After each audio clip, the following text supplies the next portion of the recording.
Good morning বন্ধুরা। 8ই জুলাই সকালবেলা ঘুম থেকে উঠে দেখছি উঠোনের অবস্থা এই তো। আমার মাথা খারাপ, কিভাবে কাজ করব।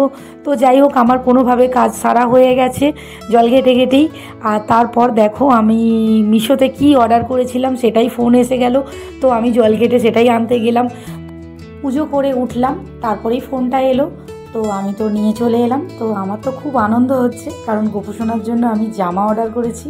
তো আমাদের সকলের অর্ডার করেছিলাম, তো আমার গোপুসোনা কেন বাদ যাবে, তাই না বলো? তাই গোপুসোনার জন্যও একটা জামা অর্ডার করলাম, একটা না 4-4টে জামা। আর জামার কাপ চেকটা না আমি অন্য একটা অর্ডার করেছিলাম, কিন্তু এটা এসেছে। আমার গোপুসোনাকে আমি একটা পরিয়ে দেখাবো যে কেমন হয়েছে। জামাগুলো সাইজে মনে হচ্ছে অনেকটা বড়, তো আমার একটু ভয় লাগছিলো, কারণ বেঁধে বুঁধে পরাতে হবে। তো জামাটা আমি খোলার পর যখন আমি গোপুসোনাকে পরালাম, এত সুন্দর ফিনিশিং হয়েছে, তো সেটাই তোমরা দেখো।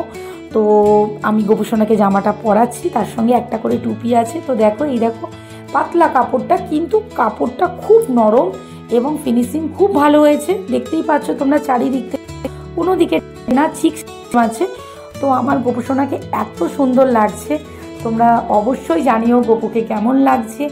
আর আমার তো খুব ভালো লাগছে। দেখো, টুপিটা পরিয়ে দিয়েছি, চুল পরিয়ে ওপর থেকে পরানো যাবে, সেটাও খুব ভালো।